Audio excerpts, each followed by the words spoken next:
say, Woman of Solid for Palestine and Israel. Well, you can do it, okay? I'll let you always do it. Good evening. Can we please stand for Pledge of Allegiance? Thank you. Pledge allegiance to the flag of the United States of America and to the republic for which it stands, one nation, under God, indivisible, with liberty and justice for all. Get a moment of silence. Men and women missing in action and prisoners of war. And also for Israel and the people of Palestine and all those who we have lost.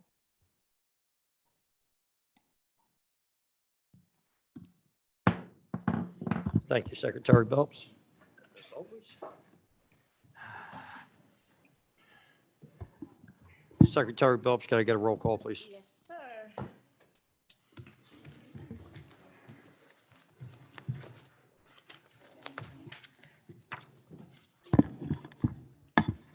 sir. We sharing mics tonight? Absolutely.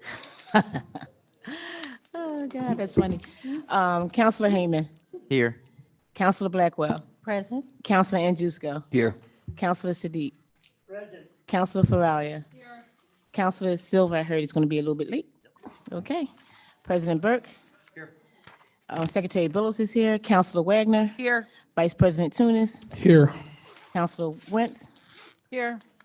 And we have our wonderful officers in the back. Hi, guys. We have our Solicitor Kilkenny, Marcini, Brianna, Alexis. We have Treasurer Damon, Heyman. I'm adding you, changing your name, sir. We have Eric, and we have our wonderful residents of Upper Darby. Hi, guys. Thank you, Secretary Belps. Rules of meeting decorum. Upper Darby residents have the opportunity to speak for 3 minutes. Residents are prohibited from making threats, using profanity, or acting in a manner that would impede or prevent the conduct of business of the meeting. Public forum should not exceed 30 minutes. 5.0, approval of minutes for August 2023, approval of the minutes for the committee meeting September 6, and approval of the minutes for council meeting September 20. Make a motion to Make a approve. motion, second. All right, we got first by Councilwoman Blackwell and second by Councilman Sadiq and Councilwoman Wentz. All in favor? Aye. Any nays? Okay, thank you. Next, 6.0. I will ask everybody to be quiet. Diane Scudi is going to present the proposed budget of 2024. Yeah, okay, that's fine, no problem. So everybody can hear Diane, and also everybody that's watching on YouTube. I'll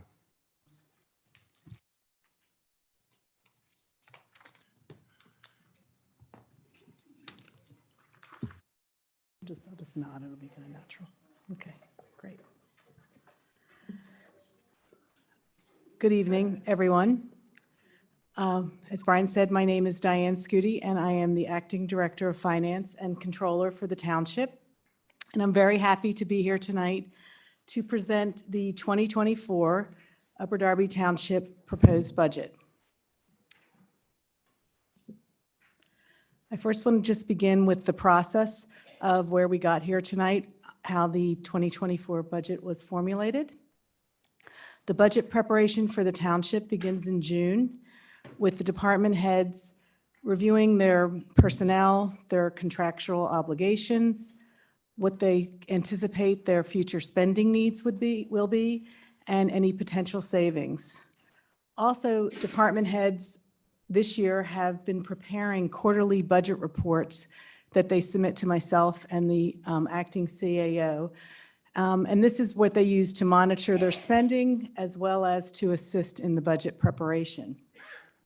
The proposals were submitted to the Finance Department in August, and at that time, the budgets are reviewed and refined.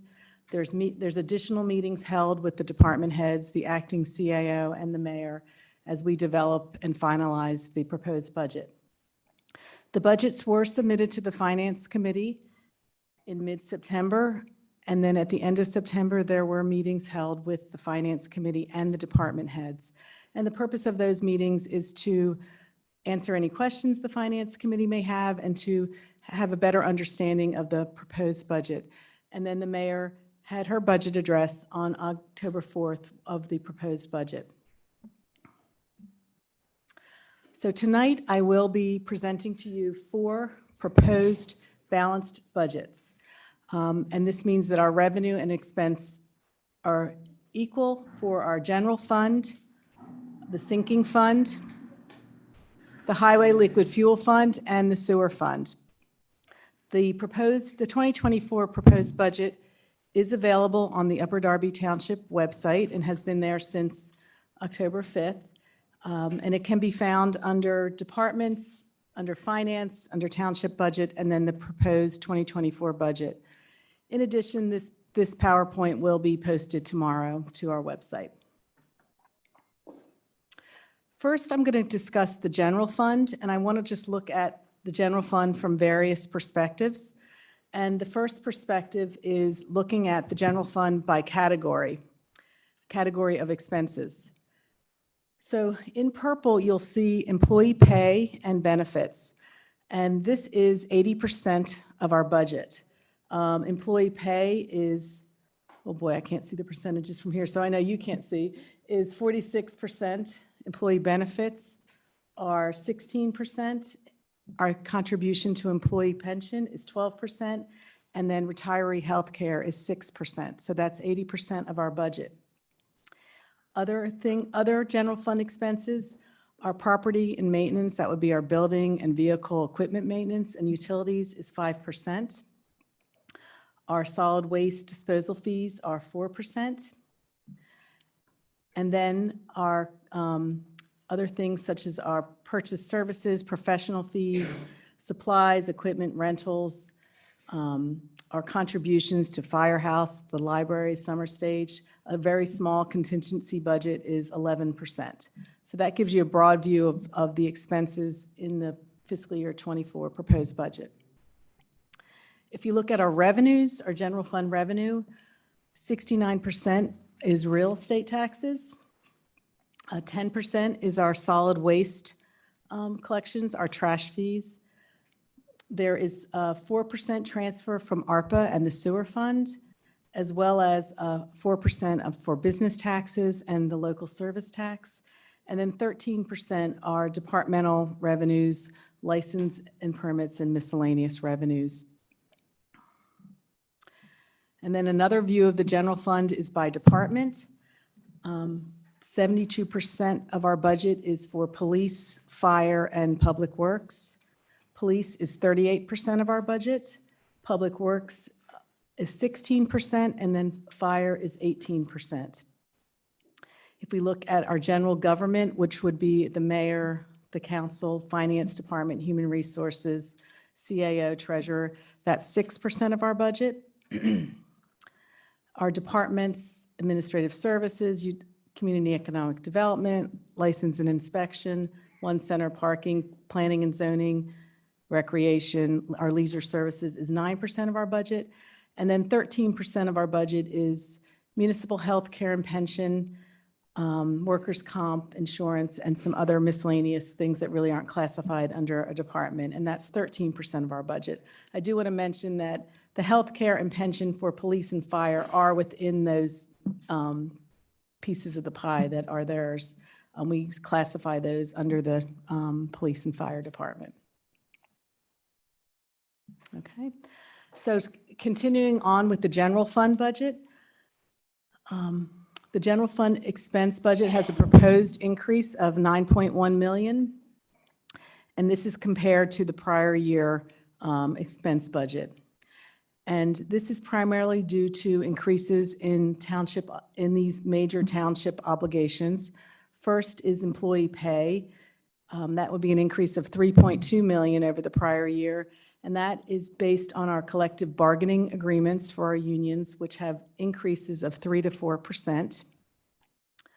In this budget, there is no revenue replacement as there was in the 2023 budget, and that was $2.5 million in 2023, and that was removed from this year's budget, this year's proposed budget. Employee retiree benefits, that would be an increase of 2.3 million.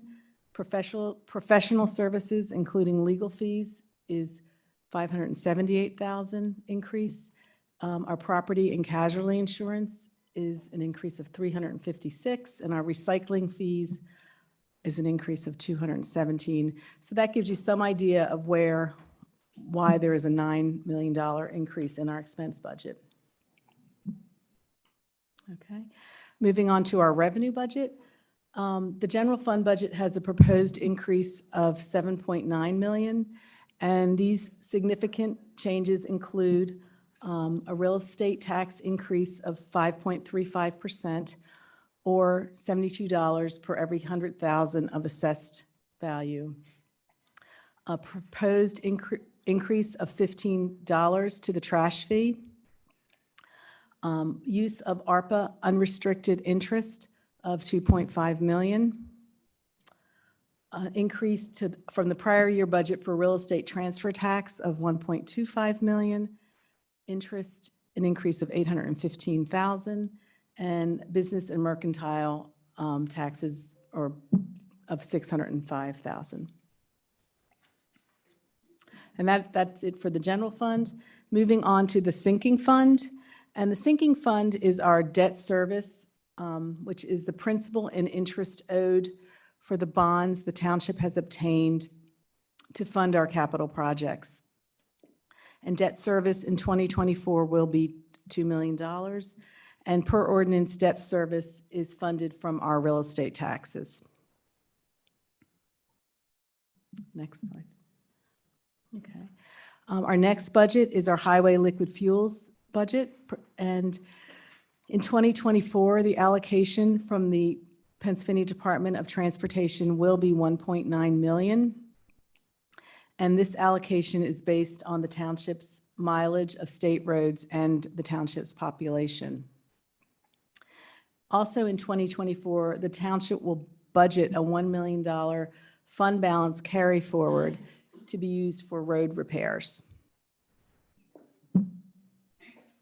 And finally, our sewer fund. And the sewer fund is used to fund payments to the sewer authorities used by the township, repairs to the township sewer system, as well as the employees' salaries in the sewer department. We are proposing an increase to the sewer fee of $15. And also the sewer fund includes a transfer to the general fund for allowable public work overhead expenses. So that's basically the overview of our 2024 proposed budget.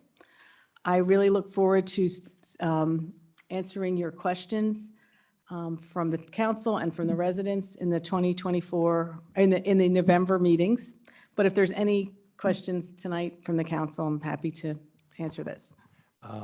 First of all, Diane, thank you. Second, would you mind staying just in case, since we have public forum afterwards?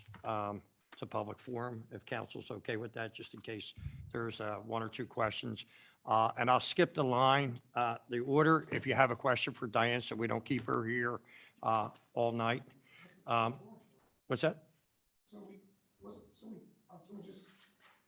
I didn't want to have Miss Diane Scudi here twice for questions, so I put the public forum behind it, had the presentation first, so. I was just referencing the special meeting. Yeah, well, she offered, yeah. Oh, no, well, yeah, that's fine, yeah. So if Diane's willing to stay for a couple minutes, and if somebody from that signed up wanted to speak the way I had the format, if that's okay with Diane. So whoever signed up for a public forum that would have a question for Diane Scudi, be more than welcome to step up. No, I want to go through that. Okay, all right, then we'll go through council first. Does anybody from council? Go ahead, Brian. Go ahead. Yeah, thank you very much, Diane, for your presentation. Real quick, regarding the sinking fund, so I see, so we're planning on paying off that full principal and interest Does As we're- that mean there's any capital funds left over after that that are in the general budget elsewhere, or there's no capital remaining after that's paid off? These are our principal and interest payments, which we're required to pay. There is still capital funding left, yes, of Okay. about 2.6 million when I looked at it today, Great, thank you. that can be allocated for capital purchases.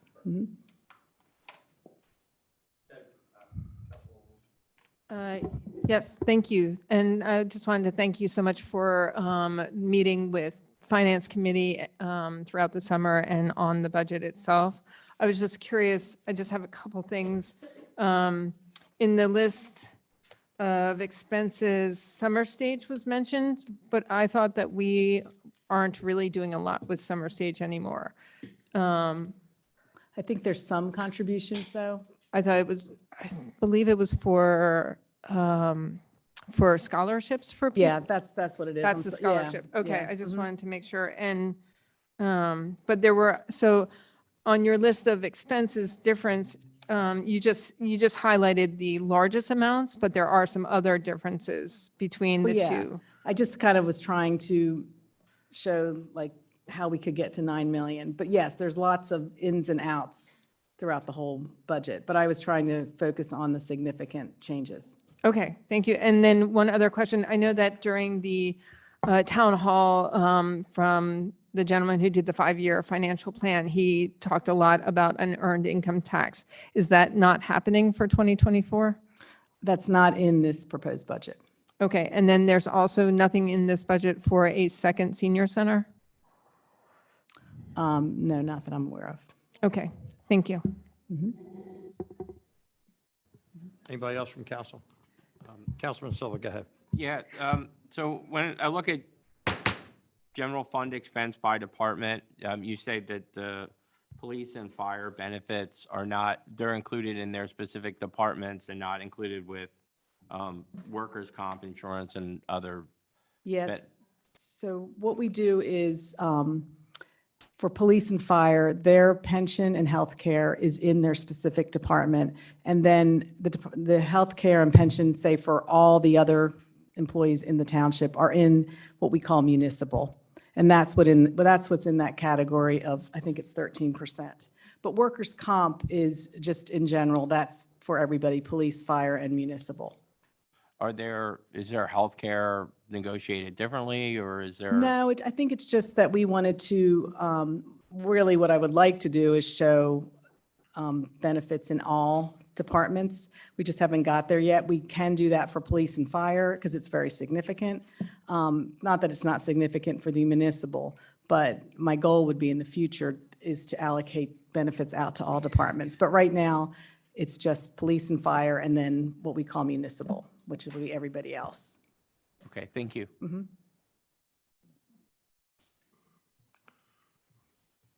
Okay, we'll have a public forum. Hold on one second. Thank you, Scott. I really appreciate your presentation.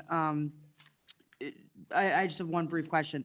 When you talked about the increases that we'll have in the general fund, with the professional services, including legal fees, you said that there's a $578,000 increase. Is that correct?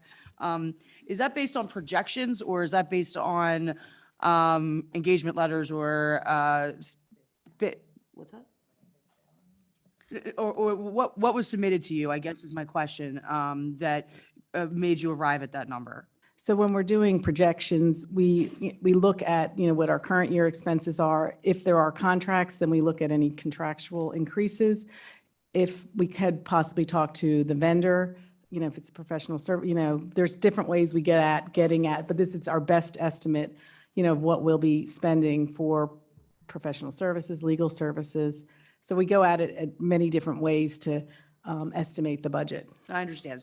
But it's primarily a projection, not something you've received from them. Well, we could have received, it could be we would have, if we have agreements, then we would use those agreements. Okay. And it could be conversations too. We get at it in a lot of different ways to try to be as accurate as possible. Councilwoman Blackwell. I just want to piggyback on what you stated regarding the changes to the general fund expense budget compared to the prior year budget. So no revenue replacement from ARPA in the 2024 budget.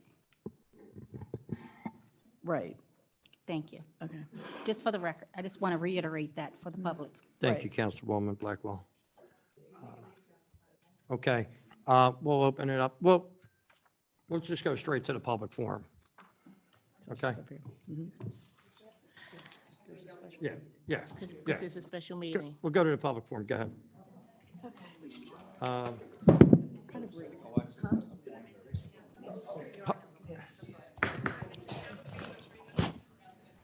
Yes, it's 3 minutes. Okay. Okay. So, okay, all right. So we're going to go back to what I originally. Listen. Diane Scudi has somewhere to be. If anybody wants to ask a question on the budget, you can ask it right now. So step up to, on what was proposed tonight, on the budget, okay? Step up, please. We'll go through this, and this is your 3 minutes to ask. Thank you. ahead. Joanne Namavong, 133 North Pennock. I have two quick questions.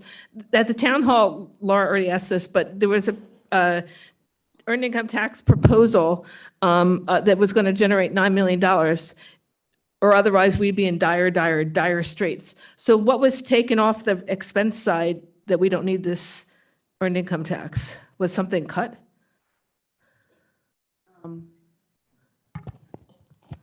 I'm not saying that we don't need it. I think that would be a question for the mayor and for the acting CAO as to, but it's not in this budget, and we do have a balanced budget.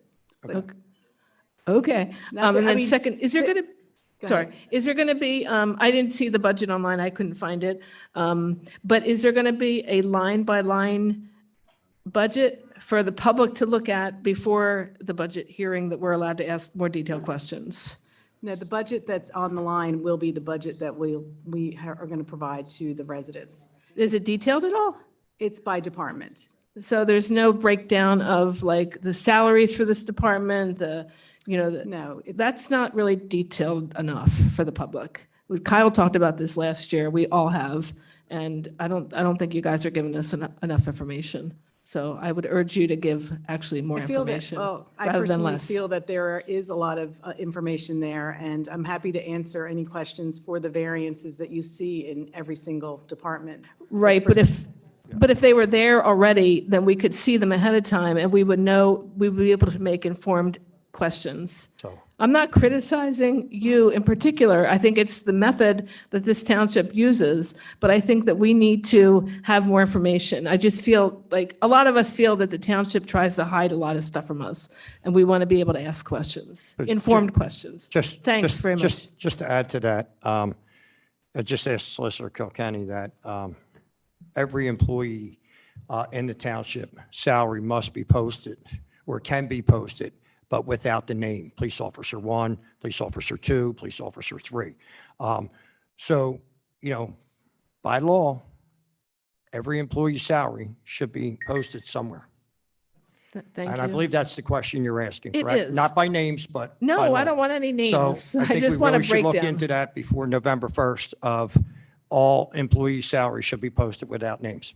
Because you guys have the information, so we just want to see Thank it you. too. Thanks very much. Okay. Excuse me. Hello, hi. I'm here. Oh, I'm sorry. Go ahead. Yeah, hold on for a second, please. Go ahead. My understanding is that we have 2 public hearings on the budget in November, right? And it was my understanding that our acting finance director would give the presentation and take questions from council, and that would be it. So, Okay, thank you. This is just for questions for Donna, right? Yes, just for Diane. Okay. I don't want this to happen. This is not supposed to be happening. There, I'm here. It's all good.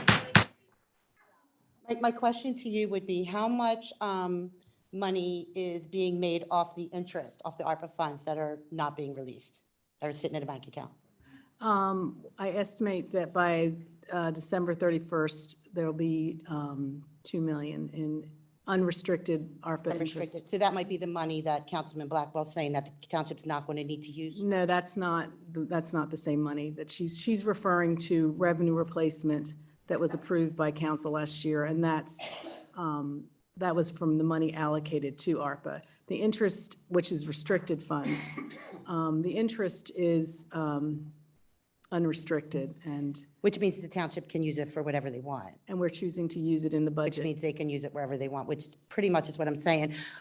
Who decides whether a line item thing goes out to the public or not? Is that, I'm sure it's not your department because you work for them, but who tells you we can't have a line item budget?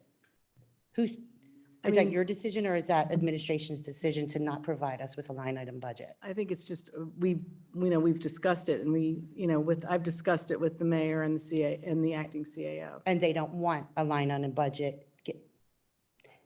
Right. I'm not trying to put you on a spot. I'm just looking for truth and transparency. I mean, We don't get it from them, so I'm hoping to get it from you. Well, I can ask them, She's right there. Do you tell them they can't have a line item budget? Who's them? I know you hear me. Yeah. Hit I'm the here. button. So yeah, that answers my question, but thank you. Thank you for your time. Okay, right. Yeah, no. It was just for you. Is this about the budget? Yes. Go ahead.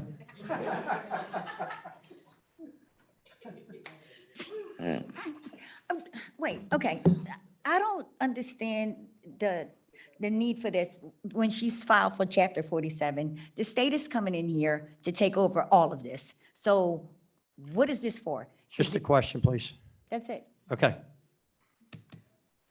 I mean, what is this for? She's Okay. filed for Chapter 47. The state is coming to take over everything you just went over. So Olivia. this is meaningless. Thank you. Thank you, Ms. Taylor. Cross her off the list. Listen, Mr. Bly, is this about the budget? Absolutely. Thank you.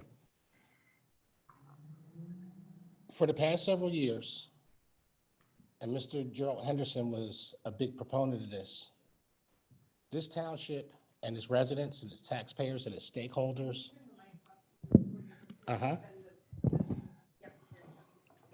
For the past several years, when most of you weren't in this room and have no idea of what was going on in here, we have always asked for a line item budget. Always. We feel as though that regardless of what the outgoing mayor is saying, that we have a right to know what you're doing. It is not fair to any taxpayer, homeowner, stakeholder, business investor to not have a line item budget. What are you afraid of showing the township? Please, Mr. Burke, you are president of council. I would like to formally, on behalf of the citizens and residents of Upper Darby Township, request that this council provides a line item budget with this budget proposal and anything that comes with it, including the audit. Because as you know, you can't do a projection unless you have an audit of what you spent last year. I don't know why people think that we don't deal in finance.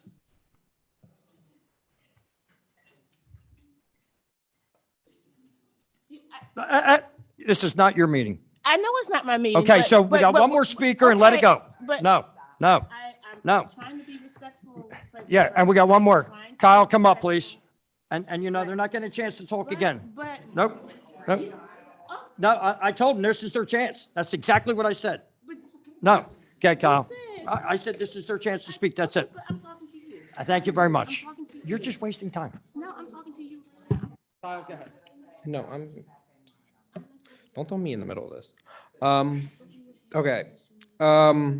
I think a good chunk of people actually did reiterate this. I am gonna come out and just say this is coming from, I know sometimes people might think this is more of a political issue or right versus left, but when we're talking about this line item budget, I mean, for God's sakes, I'm literally the broken record on this. This isn't a surprise. This isn't new. We ask for this every single year. Every single year we get the same answer. Every single year we don't get it. I will admit this is the fourth budget under the Democratic administration, and it has been an utter disappointment on the terms of transparency. I'm not taking a side whatsoever. I think this administration has tried to do their best, but I'm telling you right now, this budget is not it. I guess one of my questions I have is you mentioned that there is monthly departments submitting their expenditures each month. Will that, or quarterly, or is it monthly? Quarterly. Will that be released to the public? If it needs to be redacted, of course, but will that be released to the public?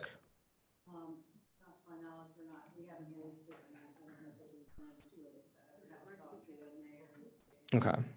I just want to say thank you for all the work that you've done. Obviously, I know that putting together a budget for a township of this size is no easy task. Dealing with, no offense to council, the administration, just all the parties involved. Thank you for all the work that you're doing. I'm gonna have to ask some questions about this budget, which, like I said, I guess, is this counting as one of our public hearings? No, okay, thank God. Okay, good. Okay, geez. In regards to the budget, we're looking at, I can see the actuals, so this is the halfway mark, I'd assume, for the expenditures. I guess I had some questions about what the increase for the information technology line item was. It's going from 400,000 to 600,000, so there's a 200,000 increase? Can I answer that question when I get back? Because actually Scott Albers did provide a very detailed. Yeah. No, he did provide me a very detailed explanation of all the increases. Okay, perfect. Like new servers, but I can give you the actual, what that $200,000 Yeah. increases at the first, at the first hearing. I think that would be absolutely excellent. I think that would actually kind of just despair, or not despair, but clear up all the questions, really. I think not just from our side. It's no surprise that I lean to the far left on most things. So, but I think for everyone in the community, having that information readily available allows us to have these informed conversations and provide ideas and recommendations. Because at the end of the day, a lot of the people that are coming to these meetings, where the community members were on the ground, we can inform council and this administration, and we have a very unique perspective. While everyone is, in the machinery of government, we're out there in the machinery of community. So yes, I'm going to implore this administration, and I'm going to speak to my fellow Democratic colleagues on this. Please push hard on this line item budget, because it's getting very difficult to defend to our own voters. Okay, so I'm saying that, pleading, literally begging. And I know you guys agree with me, so please push for this. There's nothing, I don't think we have anything to hide. There really isn't. This is transparency. Though I did actually have a question about the interest on the ARPA funds. So there's obviously been a lot of community conversation regarding the ARPA funds.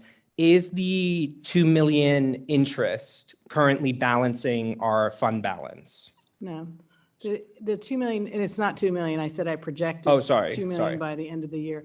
No, the ARPA interest remains in the ARPA. It's in a or it's in an investment account.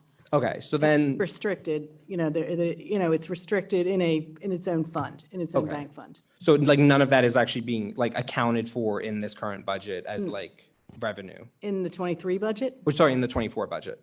In the 24 budget, yes, we are going to use 2 million, the $2 million I project we'll be using as revenue to help balance the budget. Okay. Obviously this is the 2024 budget, not a 2025. What would be obviously we have to spend that ARPA money. So is this a short-term, stopgap for funding compared to 2025 where we don't have Using the it? interest, yes, because Okay. once it's used, it's, we could be earning other interest, but Okay, and then I'm going to ask, and I don't know. Are we doing public comment tonight? No, yeah, well, Kyle, we're just about wrapping the questions up for Ms. Scooty, so. So this Yeah, is Yeah, you public can do, comment? get, Kyle, we'll go through public comment. I'm Okay. confused. Like, yeah, because, Kyle, just, I'll call back up on you, okay? okay. Do you have another question for Ms. Scooty? I don't have any questions. I have a public comment, but if we're not doing public comment, I'll read that now. Can't do it, Kyle. Sorry. Go ahead. Okay. Go ahead, Kyle. Go ahead. Sure. Okay. Well, good evening, everyone. Listen, why do we have to speak when I said, go ahead, Kyle? Why? Why do you have to continue the meeting and interrupt when I said, go ahead, Kyle? Listen, that's all. Go ahead, Kyle. Well, I did want to say good evening, everyone. Just go ahead. We stand before you once again, 1 year after our previous plea last year with a singular request. Last year, we chose not to mobilize against the budget cuts in the Recreations Department, demonstrating our patience and understanding of the extenuating circumstances at the time. We clearly communicated that if this grace was not reciprocated, we would be left with no choice but to mobilize, protest, and demand accountability from all involved parties the following year. Regrettably, after 2 consecutive years of reductions, we find ourselves in the same disheartening situation. Tonight, we are here to assert that it is high time we prioritize the needs of teenagers and young adults in this township.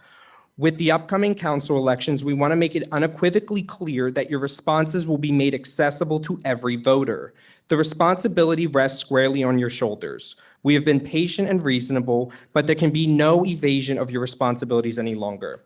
To distill our collective thoughts, the time has come for our township to cease offering the bare minimum in terms of programming and funding for teenagers and young adults. We need our local government to assume responsibility for providing low-cost, accessible, and relevant programs for this demographic and stop blaming it all on the school district. It is vital to comprehend that the individuals who stand to gain the most from these programs are hindered by our current pay-to-play mentality. The notion that we can bridge this gap solely through fundraising is unrealistic. The communities in greatest need often lack the resources to donate, and the nonprofit organizations and dedicated groups that already strive to fill these voids are stretched to their limits. It is also laughable to expect corporate America to swoop in and rescue our youth from our foolish government that refuses to take responsibility. Many of you may express agreement with these sentiments, but words are not enough. We will judge you solely on your actions. Our sole request is that the Recreation Department to receive $1 million in the 2024 budget. This is a reasonable request.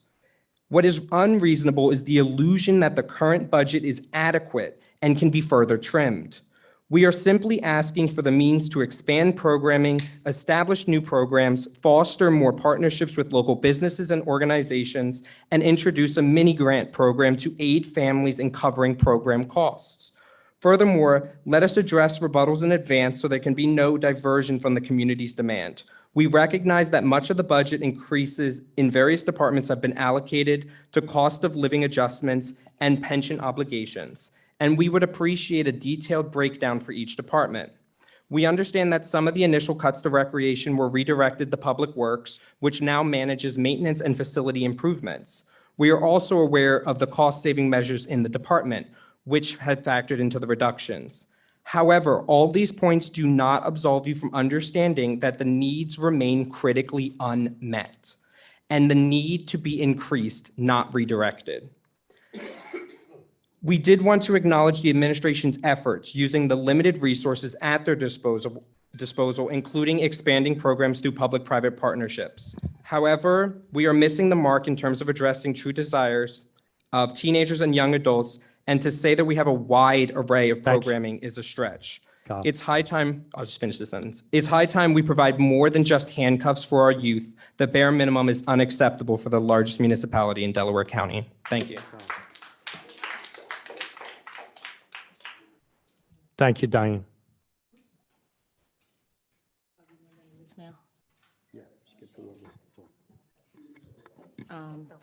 So, do you want me to do, okay, Carl? That was Carl. Carl already spoke. John. Okay. They didn't, Okay, just go. I'm going in sequence, yes. So, Carl Hempel. Hello, everybody. Carl Hemphill, 27 Pilgrim Lane, Drexel Hill. Thank you very much, guys, and girls, to allow me the opportunity to speak. The neighbors, residents, everybody here, even the police officers in the back doing their job. Thank you very much. Go Phils. Can we get a little Go Phils chant here? Everybody happy at Phils won 10 zilch last night. That's pretty good. Big revenue for the city of Philadelphia, and I hope it spills in Upper Darby. Okay? I'm a local businessman. I think everybody knows who I am, right? I've been here before. I haven't been here in a while. I'm sorry. I apologize. I haven't been here. But I'm trying to do my best. Been busy man over the summer working on that last issue. There's a couple pesky residents that have been I don't want to use the word defaming me, but speaking mistruths about me making noise when I lost my machine in May. I think they were coming in over the summer, and I'm sorry, Colleen, how are you? End of the barristers and the solicitors here on the board. I apologize for not saying hello. But there was a couple people coming here and saying I was running my machine at high decibel levels, and I didn't have my machine on. My machine was lost in a devastating fire 2 days after Memorial Day. So I've been picking up the pieces ever since. We lost about $800,000 in that fire. Fortunately, nobody got killed, right? But thank God for the professionalism of the fire department. They came out, and I've never used the fire department once in my 35 years living in this city or this township, not once. And I'm the kind of guy, I don't like bothering anybody. I like trying to fix things myself. But that thing just got out of control quick. And we tried to mitigate, we couldn't. The firemen came in, did their job, and they crushed it. My hat's off to those guys. Post-fire, my hat's off, even though I got a hat on. Mr. Daniel Knowles from L&I, utmost professional. I really hope this gets back to him, that he's been super professional, very sympathetic of what happened to us, working with us, gave us time to fix what we had to fix, to put everything back to what we need to do to comply with the codes, which we did. And also Fire Marshal Jim Soltz. They were very highly professional with us. And I want to thank them for really giving us the time to work all the issues out. In fact, the fire marshal came out today and gave us a clean bill of health, okay? And now, as far as that machine's concerned, it's no longer ever going to be a problem. It's in mulch heaven right now, okay? We buried her. No more calls to the police. She's up there, she's sleeping, she's gone for good. So I brought in a new machine. It's from Germany. You can't even hear it. It has lower decibels than a pickup truck. So you'll never get a call. And if you do, they're not telling you the truth, okay? So I just want to make everybody aware that I mitigated the problem. There shouldn't be any more issues, and I'm very grateful for this opportunity to talk and for the business you guys are giving me. And I just wish everybody would just get along and try to figure out ideas to make money. And I've said this before, let's cherry pick some businesses from the city and get them on 69th Street. Thank you, Mr. Let's Hamel. raise the roof and get a high rise down there and bring the lawyers out here. Let's get those lawyers from downtown and start Mr. building high rises, and we get them out, and then we'll re-gentrify everything. Thank you, Mr. The lawyers got money. Thank you, Mr. Believe me, I spend a ton of money on lawyers. I know it. They got my money, okay? Let's get the lawyers out here, please. Thank you very much. Thank you. Thank you. John Vasari.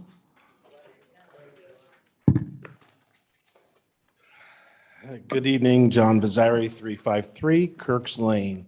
So I'm going to bore you with a reading from the Home Rule Charter. Article 4, the mayor, subsection C404, veto powers of the mayor. Every ordinance and resolution passed by council shall be sent to and received by the mayor within 3 days from its adoption. The mayor may approve such legislation by signing it within a period of 10 days after its passage by council. The mayor may disapprove, veto such legislation by not signing it, but in such case, he/she shall return it to council within 10 days after its adoption with a written statement of his or her objections.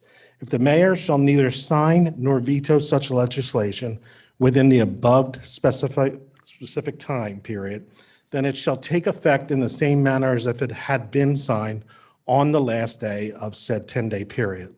Now, Solicitor Kilkenny, would you agree that what I just read, that is written in the homeroom charter, is accurate, clear on how the mayor, on how the ways and, on how the ways and approved ordinance by council becomes effective or is vetoed? I don't dispute that you read a section from the whole rule charter that exists and is law.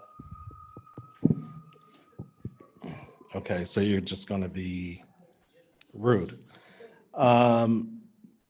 I read this because 8 ARPA allocation ordinances totaling 13,035,000 were unanimously approved by council on 7/12 and 8/2. And at no time did Mayor Keffer sign them or veto them within the specified timeframe of the Home Rule Charter. 1.2 million for Pilgrim Garden Senior Center. That question was raised by Councilman Wagner to Diane Scuddy about where is that in the budget? Or I'm sorry, that was to Paul Ann. Where is that in the budget? Anyway, my point here is that these ordinances are now, according to the charter, approved. So Mayor Keffer, you often sit silent and don't answer questions raised during public forum. Let me remind you that as mayor for the remainder of this year, you work for and report and answer to the residents of this township. We are your direct manager. So tonight we demand that you explain why you are deliberately violating 8 pieces of legislation that automatically and legally became effective in mid-July and late August. She's not going to answer.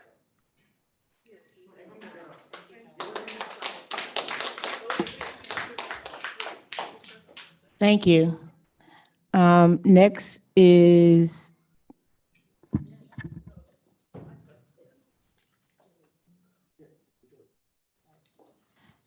Lee Jordan. Lee Jordan, 90 Pilgrim Lane, Drexel Hill. First of all, I want to start off this evening by thanking the Upper Darby Police and all law enforcement officers. I don't think you hear it enough in these council meetings, especially not from the mayor and from council members, but thank you for everything you do, going on calls, which we know you walk into situations that are unknown. And as we know, simple calls these days, like car break-ins, turned into deadly encounters for you. So thank you very much. Mr. Heyman, I wanted to circle back on your public comments from the last meeting concerning your taxes. You know, you compared yourself to 10,000 other residents that don't pay their taxes, but they're not elected officials. And honestly, when I think about those people, and some I know who struggle and have hardship all the time, they come up with payment plans. They just don't ignore the taxes. They come up with payment plans, which is really what you should have done, because we all go through hard times, not just ignore and not pay. So I wanted that to be on the record too. And then some housekeeping. I noticed on our website, all the special event page, we have dates for identity theft from 2022, hazardous waste from 2020, Fire Prevention Week from October 4th of 2020. I know we spend a lot of money in updating the website, but can we get the information current? Because that's where residents go to find out what's going on in the township. I want to do a plug for the Upper Darby Historical Society. Collinbrook is having their Fall Festival, which is this Sunday, October 22nd from 1 to 4. Collinbrook is on Mason Avenue. It's a great event. It's free. Of course, they take donations. And if we could get that on the website, I mean, that'd be wonderful for our residents to have, you know, this information available to them. Also, and one more comment about Dermont Circle, I think you've heard complaints about it. It really has become a hazard. So I don't know, that's Parks and Recreation. I don't even know where that falls anymore. But if we can get somebody out there, pull out the bushes that are there, because there's definitely rodent activity that's occurring because there's sewer lines underneath it. And it really is just a hazard. So if somebody could get on that, that'd be wonderful. That's it. Ms. Joy, can you just send me the information on the Collingbrook? I will. Fall Fest, just so I can put that up? Yep. Thank you.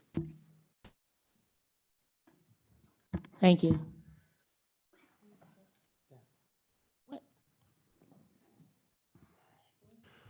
Pauline, do you have anything else to say than you said earlier?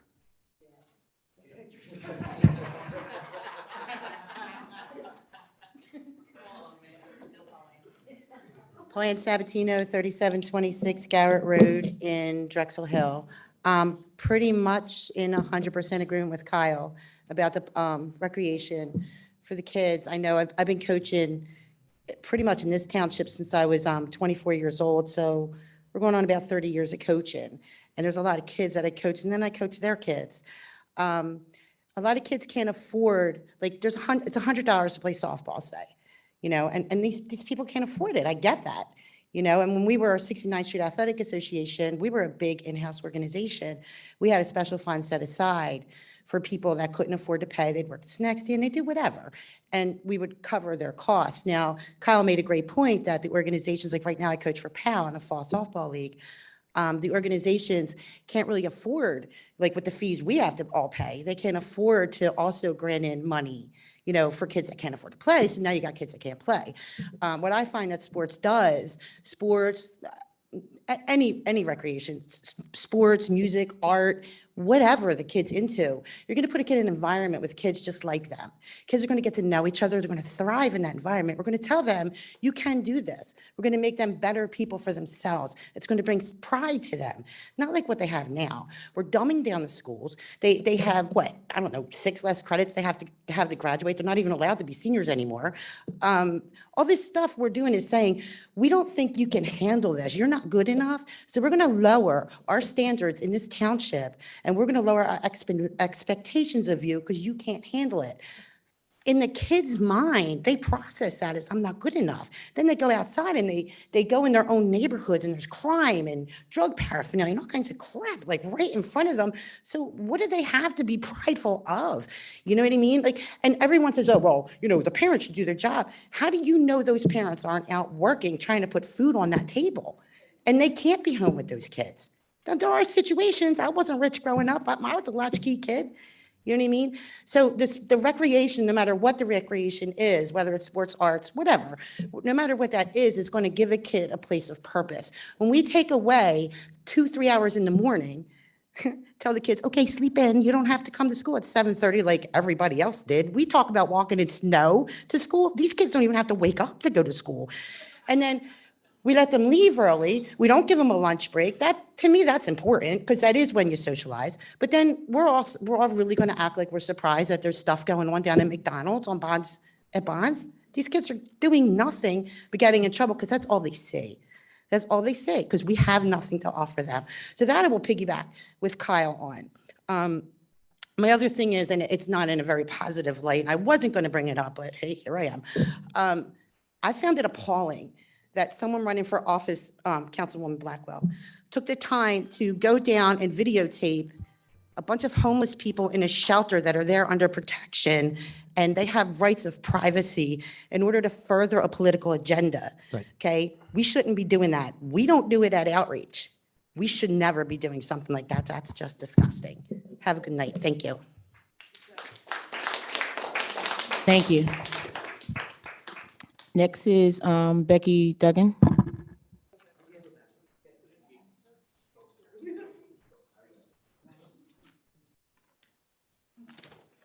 Becky Duggan, 129 North Panock Avenue. Last year, meeting after meeting, Marion Minnick, who was running for town council at large, stood here and aggressively yelled Laura Wentz's name. He was never denied his right to speech like you denied Mr. Bly's right to speak. Vote for Brian Burke. Vote for Tina Hamilton. Vote for Brian Smith. Vote for Roger Seo. Councilman Siddiq, do you live in the 6th District? No. Is that where you sleep every night? In the 6th District? Again, I'm going to urge you to recuse yourself from voting on any sort of votes if you are behind in any taxes or fees, especially on this budget that's coming up, due to the fact that it's going to raise our sewer fees, our trash fees that you don't pay, and your real estate taxes that you don't pay. Vote for Roger Sayo for 6. The schools are not educating our children. The administrators only care about themselves. All of this under Ed Brown's leadership. Vote for Brian Burke. Under the current administration, our bond rating was downgraded. And now I hear that we can't even get a bond rating. How are we going to get a trans loan next year? We won't be able to. This is all thanks to Barbara Ann Keffer, Allison Dobbins, Vince Rongione. Vote Brian Burke. I'd also like to find out about Act 47. The township is now going to be designated as a distressed municipality. Okay, you can leave, Andrew, it's fine. Okay. Okay. So, vote Brian Burke. I don't. Is that not allowed, Mr. Kilkenny? Solicitor Kilkenny, could you answer that, please? Am I Pause allowed for to time. raise- I'll pause for Can time. he speak after, I mean, this is a little unusual. I don't even. Unusual, but is it illegal, and is it actually a part of the Sunshine Law? Bathroom? I don't understand your question, sir. He said to meet me in the parking lot, and I can tell him what I wanted to say. He talked to me privately in the parking lot. I think that's what he's He referring can to. speak to private, as long as there isn't a quorum present, there's no sunshine law violation. So he. The sunshine law is triggered by a quorum of council. That is not the only reason. Okay, sir. Is it, am I incorrect that the Sunshine Law states? Sir, I'm not getting into a rhetorical debate with you. The answer is no. Thank you. So I need to now present this in court? Is that what I have to do? Sir, you seem very well versed in the sunshine law. If you want to present it in court, you may. Thank you. I just have another quick We comment. paused your time.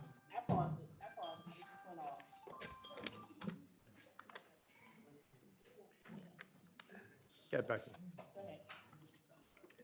The crime in the township is out of control. The speeding, the traffic violations. It's not safe. This is all under the current administration. Please vote for Brian Burke, everyone. I'd also like to know if the funds which were approved by this council unanimously for the firehouses has been released. No, they have not. So we don't care about the firemen. The administration does not care about the firemen and the firehouses because they won't give them the money that council has approved. That's what we can take from this. The firemen don't matter to this administration. Okay. How about the senior center in Pilgrim Gardens? Has those funds been released? Or for that matter, the money for the Performing Arts Center in Berkeley Square for somewhere for the children to go so they have an activity to do. So we can get them out of McDonald's at Bond Shopping Center. Thank you. Becky. Vote for Brian Burke, Tina Hamilton.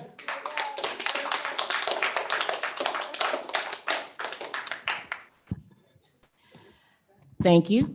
Next is John Damazzi. Crazy how that happened.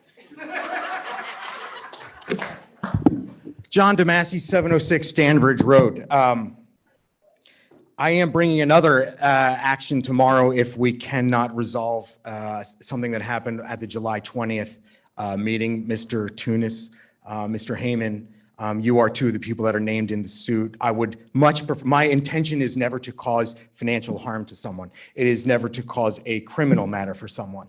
So because the recommendation under the Sunshine Law and the Pennsylvania Office of Open Records is that you try to resolve that outside of court, which I would much rather do, I think I would need more than 3 minutes. So I would ask if you are interested in trying to resolve this without a court case, if Mr. Heyman, Ms. Billups, Ms. Blackwell, Mr. Tunis, did I get, Mr. Siddiq, if one of you would make a motion to give me more than 3 minutes and someone else would second it, we could discuss it. Otherwise, I can file tomorrow for the actions on the 20th and a list of all your actions on video that violated the Sunshine Act, even though Mr. Kilkenny seems to think that Sunshine Act doesn't cover that. I do have recommendations from the Pennsylvania Office of Open Records which contradict what Mr. Kilkenny states. So would someone like to discuss this, or shall we proceed with my filing something tomorrow morning? Mr. Heyman, I would also say that if you are found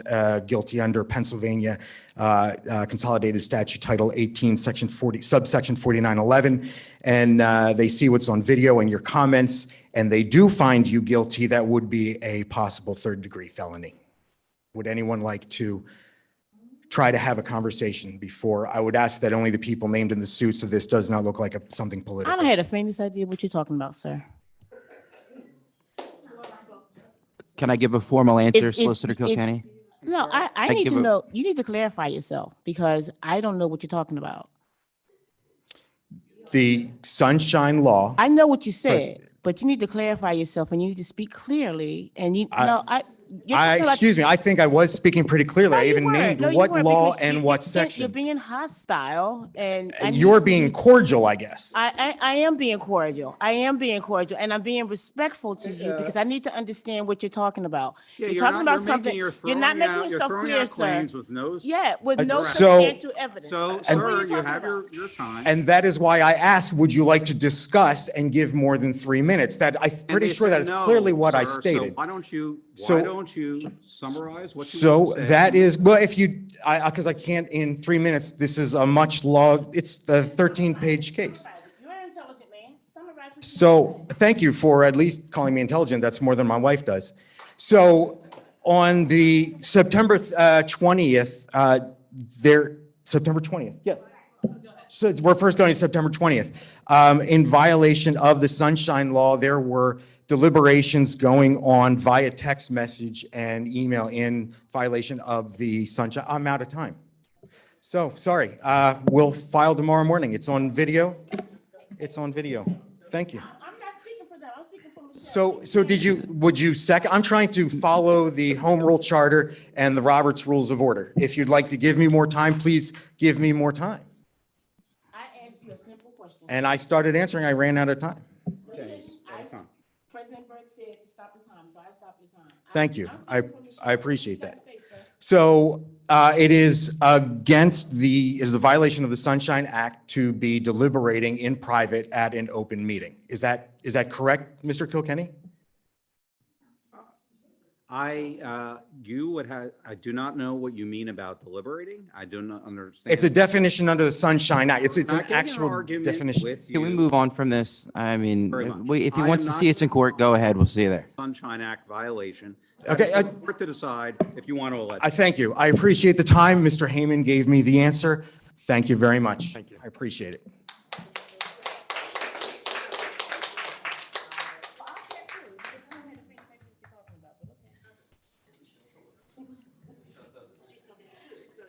I am really not trying to be funny because I just don't know what you're talking about. To the next person. I'll move on to the next. Thank you. Oh, I am funny, whoever said that, because I can hear very clear. Michelle, just move on to the next person. Whoever's called me that, you know what? Michelle. You know what? I am so. You're right. You're right. You're right. You're right. Thank you. Thank you. Thank you. I appreciate that. Thank you. Next is Brian Taylor.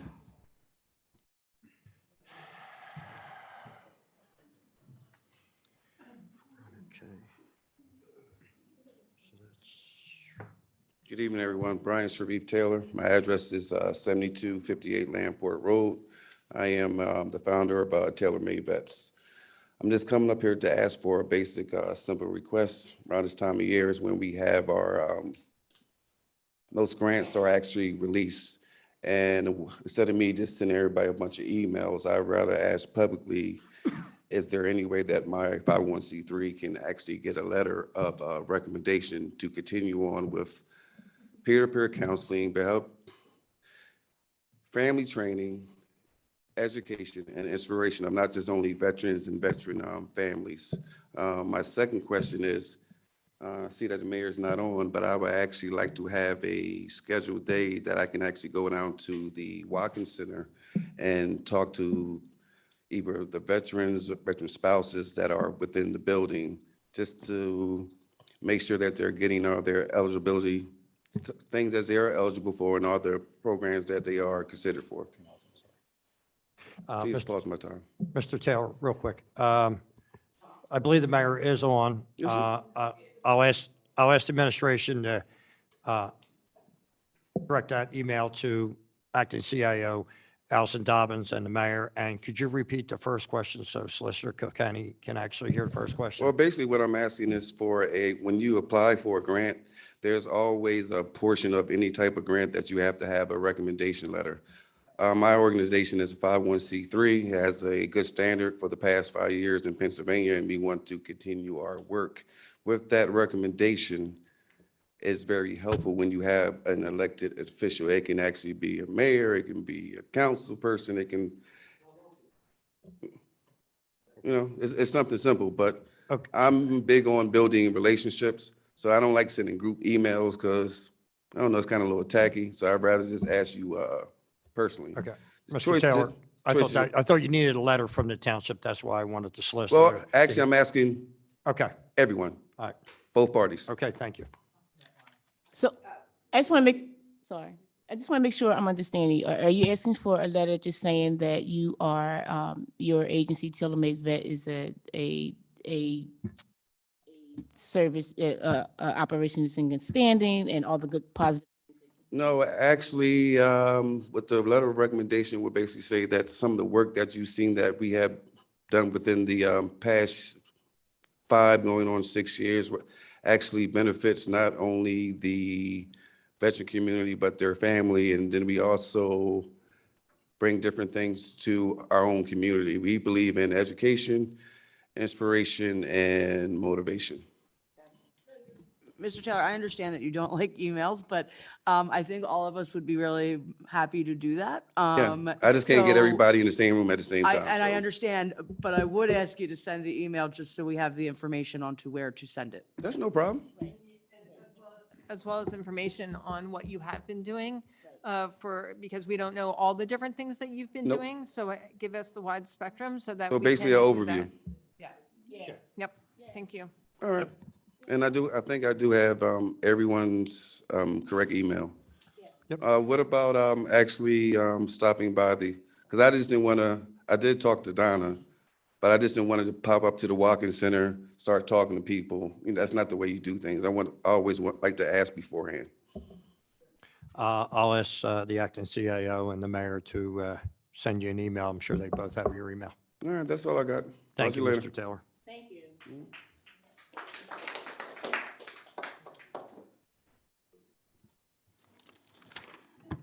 Next is Joanne Namabag.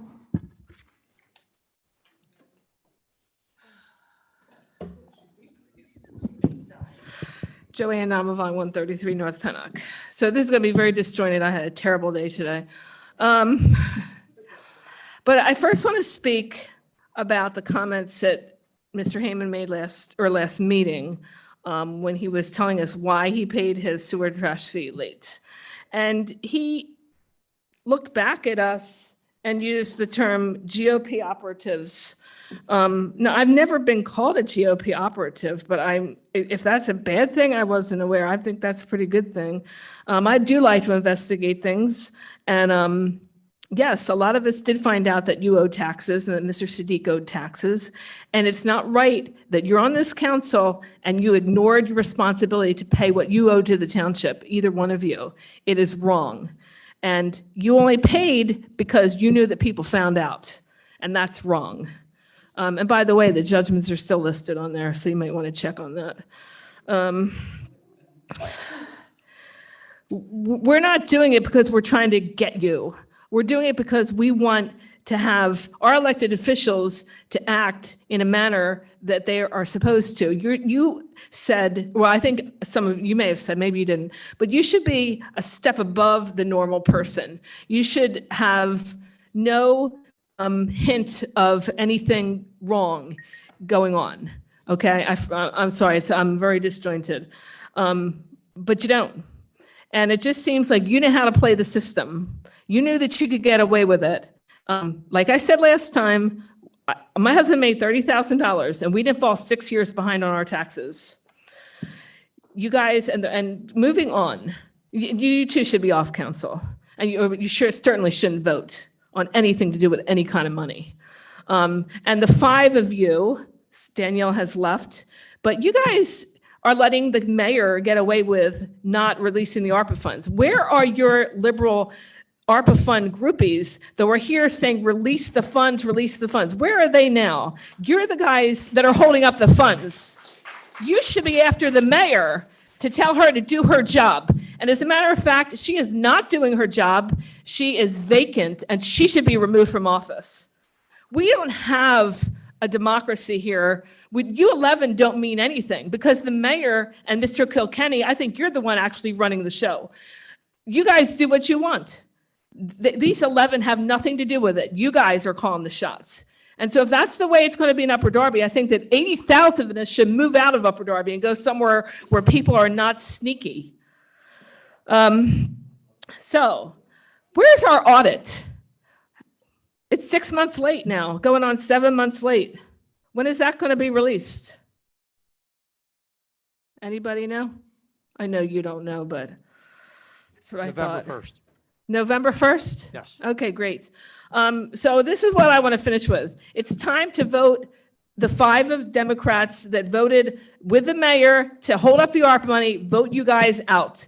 Vote for Brian Burke, vote for Tina Hamilton, vote for Brian Smith, vote for Nick Voigt, vote for Bob Ferraro, and vote for Roger Sayo. Do it. Good night. Thank you. Next is Judy Duggan.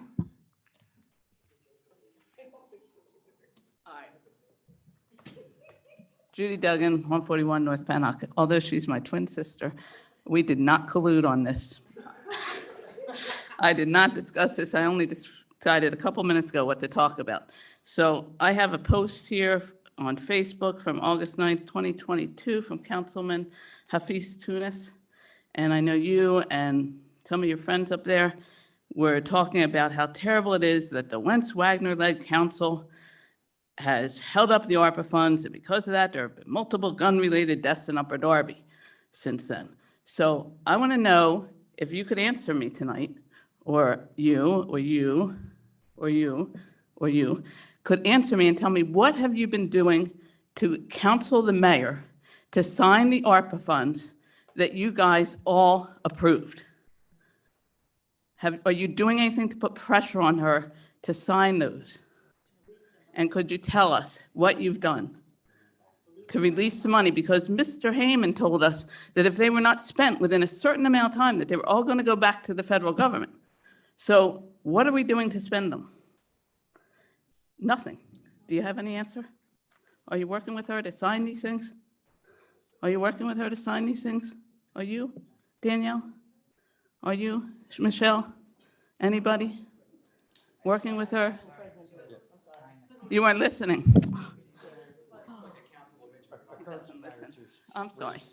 I don't know why we bother talking if nobody's going to listen. Anyway, that's okay.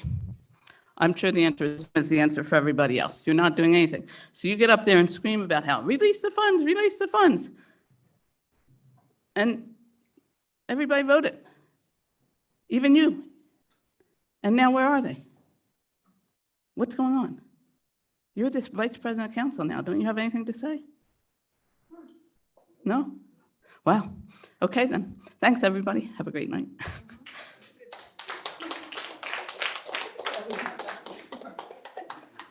Thank you.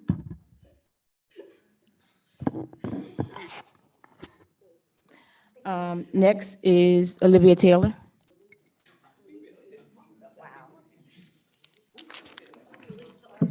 Olivia Taylor, 204 Kent.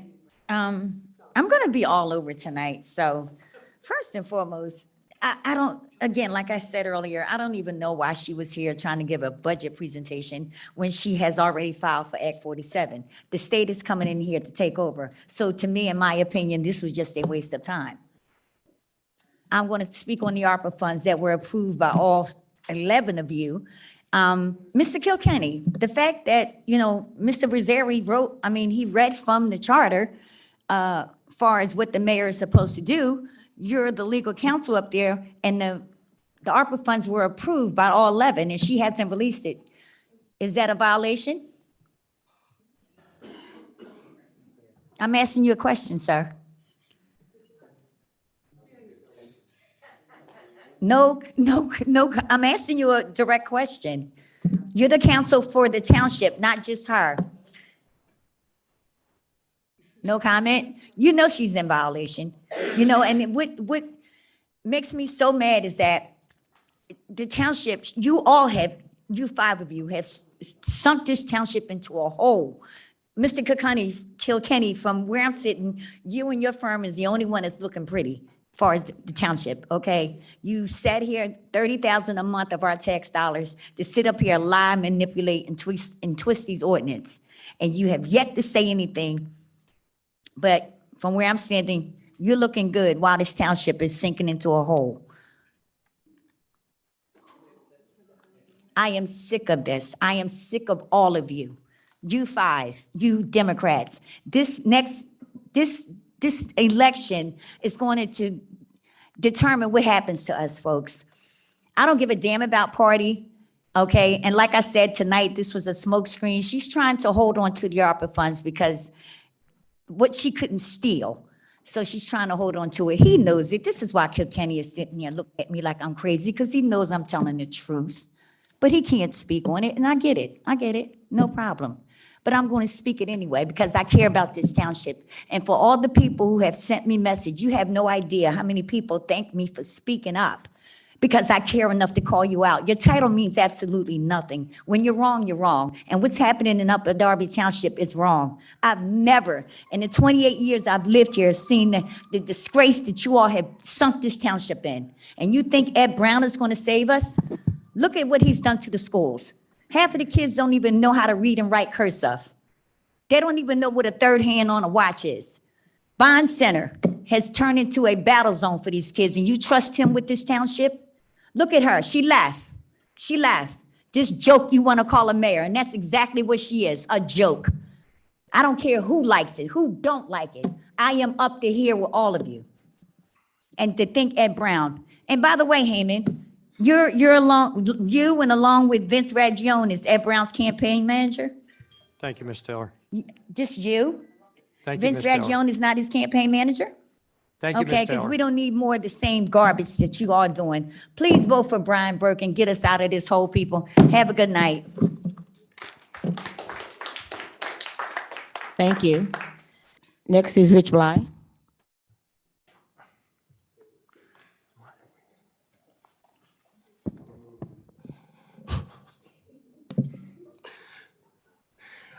Rich Bly, 6914 Chestnut Street. As usual, I'm going to start my meetings with giving thanks and glory to God for all of the benefits that he has shown me in the 56 years that I've lived on this planet. I've been blessed with strength, joy. I've been blessed with a lot of great friends, and participation in this community has been something that I've hung my hat on. From the children down in the Stonehurst Hills playground to raising children in this township and giving them a quality education, to be an educator myself and promoting Juneteenth, not just for the culture of people who are from a sub-Saharan continent and participated in the American diaspora, but for everyone and to celebrating all nations. Mr. Kilkenny, I'm going to take a page out of Mr. DeMassey's book. Maybe you should sit down with me and explain to me why you blocked my speech 3 times. Oh yeah, that's right. Because see, Mr. Kilkenny, you have to understand, as the person who understands his culture and history, I'm the person that fights for my rights. I don't take none of it for granted. Not one single one. And when I say I fight for it, no weapon that is formed shall prosper. So I want to give you the same opportunity without litigation to explain to me why you blocked my speech. Madam Mayor, where are you? I know that you are not here, but by the rules that you set up for these hybrids, you're supposed to be on camera. You're supposed to be on camera. You're not supposed to hide.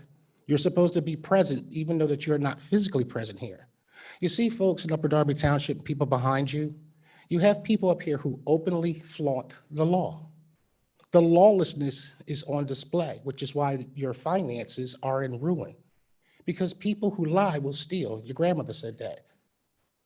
People who will turn around and despitefully use people for the benefit of a financial gain or for a position are losers. Mr. Heyman, please stop threatening the women of Upper Darby Township by saying you'll meet them in the parking lot. I'll meet you in the parking lot. Stop. No. I'm going to address that one statement.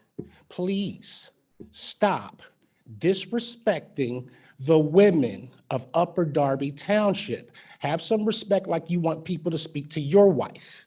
Because what I'm tired of is watching men in Upper Darby Township and Delaware County, period, talk to women disrespectfully. Guess what? For all you men up here that want to do that, I'm your huckleberry. Try it. Thank you, Mr. Blair. Thank you. Next is, Yeah, I'm going to make a comment there, President Burke. If Ms. Duggan, if you didn't understand, I know we frequently stay after talk. It's pretty normal, usually about family. So, but, you know, for a gentleman who comes to these meetings to screams threats and has for many years, to criticize me. Mr. Black. All right, thank you. Thank you, Councilman Hammond. Council, next, Secretary Billups, please. Thank you. thank you. Next is Tina Hamilton.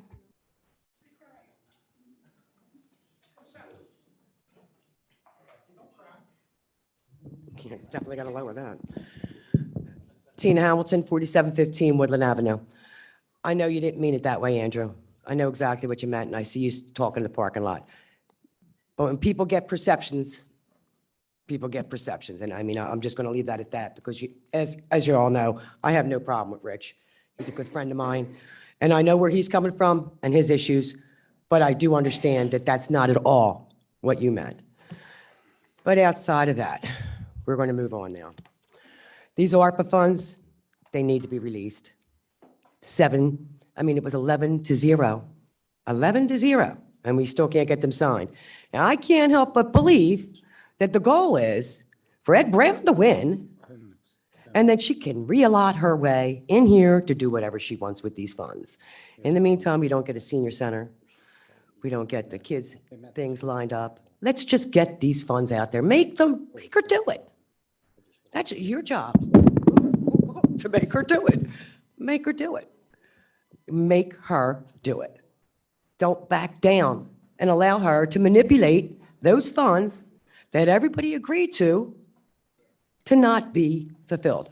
It's wrong. We have parks to take care of. There were so many things for that. The police, the fire. Come on. We got to take care of these things. Why is it sitting there after you said that we have to get them out there? And now we're going to sit on them. And I mean, that was a big meeting when you were saying that left and right. Like, they got to go. We got to get these things moving. I mean, is the goal to get all your interest off these things so you can maneuver that money? I don't know. It just seems like something's not right. That there is some kind of, let's see what we could do with these funds when nobody's looking after the election, though it was promised all beforehand. It should be done. Everybody agreed. We got a senior center that could be helped. I mean, there's so many things that could be helped. But that's my opinion. I happen to agree with everybody here that something's got to be done rather than nothing with these funds. So maybe you won't have these people coming up here constantly bitching and moaning about the funds. Next issue I have, of course, is, we are doing a Code Blue this year, down to 214. Already met with her. We will be doing Code Blue. Any help is appreciated. Any donations is appreciated. I know I've done this before and I'm going to do it again. Hopefully I'll be in a better position to really get some help, which is part of the reason why I am running, hoping that these things that really are not out there for these people that should be, will be. Because it will make a difference in everything. You take homelessness and you take you're going to have less crime. You help the addicts, you're going to have less crime. I mean, it's just absolutely the truth. So that's where I stand there. And I was very, very disgusted that you went down to that shelter and did what you did. But I'm going to let that ride because Paul Ann covered it. And I can't believe you got a smile on your face about it. That's pretty ridiculous, Thank too. you, Ms. Hamilton. So I won't even respond to you again. Thank Have you. a good night. Thank you, Ms. Hamilton. Thank you. Next, 8.0, the Honorable Mayor Barbara Ann Keffer. Please. Good evening, everyone. Tomorrow night, the Stonehurst Hills Community Association will hold a meeting at 6 p.m. at the Holy Ghost Jesus House of Prayer, located at 434 Millbank Road, as part of their National Wildlife Grant to reforest Stonehurst Hills neighborhood. There will be information on free rain gardens, trees, and lawn meadows, whether you rent or own. So if you're a homeowner, a renter, or landlord, this program is for you. Also tomorrow evening at the One Center, Delaware County Council will hold a town hall on the use of the multi-state opioid settlement. That town hall will begin at 6:30 here in the Township Building in the One Center. This Sunday, in addition to the event at Collinbrook Farm, the tree tenders have a tree planting event at the Swedish Cabin. And there's also a group of people doing a cleanup at the Har Yehuda Cemetery in Drexel Hill. The season's leaf collection schedule is posted on our website and on our Facebook page. Also in recycling news, we are working with the Pennsylvania Resources Council, the PRC, on their glass recycling pilot program. The PRC will drop off a recycling bin at Naylor's Run Park to collect glass for 1 week. This is a glass diversion project. It does not replace our single stream recycling program. For 1 week and for free, the PRC will collect glass recyclables of all colors in a bin located at Naylor's Run Park near the tennis courts. There will be a video camera, so please only drop off glass recyclables. This program is free and open to the public. I would like to make some clarifications about our recreation department. I mean, we have a ways to go for sure, but I think we spent a lot of time and resources in building it up. The township, the department does not function in a silo, and we partner with many entities and our own departments to create programming for residents of all ages.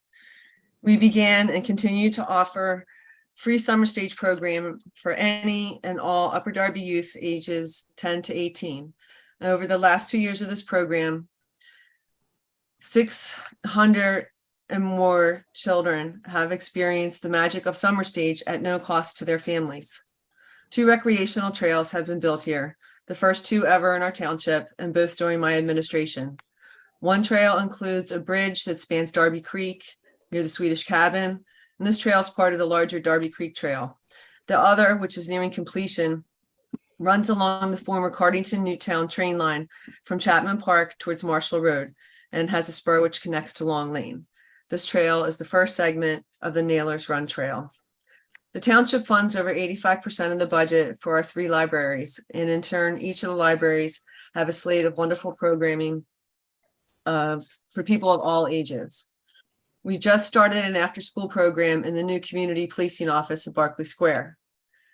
Summer youth programming is funded by the township and run by the YMCA. We also partner with the Arts and Education Foundation on many programs. The Watkins Senior Center is also part of recreation. 50% of the funding comes from COSA, which is a county organization, and 50% from the township. We've hosted a variety of pop-up programs: goat yoga, bike ride with the cop, the skateboard park pop-up, and we're continuing to work on the master plan for our parks and open spaces. And next month, we'll have a public meeting on that plan. The USA Sport Group is hosting a basketball skills clinic, which is not a league, it's just a clinic for girls and boys ages 4 to 11. Signups have opened up and the 5-week program begins in the new year.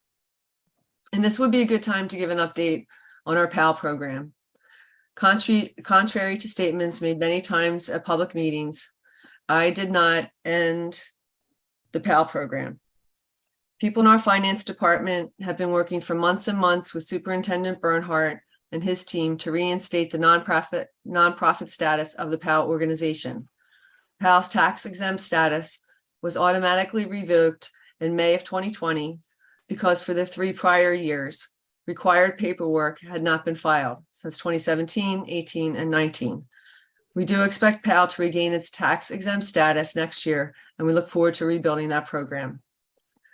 Under the leadership of Superintendent Bernhardt, we offer the TAPS program at Bonham, Prendy, and Upper Darby High Schools and at the Municipal Library in Bywood Avenue. We've also made many upgrades at our parks and playgrounds. There's 4 new basketball hoops. The rusty chain link fence at Sellers Playground has been removed, and the barn on that property was repainted. And the squirrels evicted there from their hotel. And we completely renovated the new Stonehurst Hills Recreation Area. The police and fire departments hold a joint summer camp, which is a brand new program begun under this administration. I do encourage you to either like the Upper Darby Township Recreation Facebook page. I'm going to start coughing. Or go to our website for more information about recreation and other township news. Also, you can sign up for our monthly newsletter at upperdarby.org/newsletters to receive our brief but informative e-letter. So thank you and have a good evening. Thank you, Mayor. One question. I heard you say about the basketball program. Where are they having that? Was it Watkins? Okay, thank you, Vice President. Jonas, sorry, I didn't hear Watkins. Okay. Next up, old business, 9.0. Councilwoman Wentz.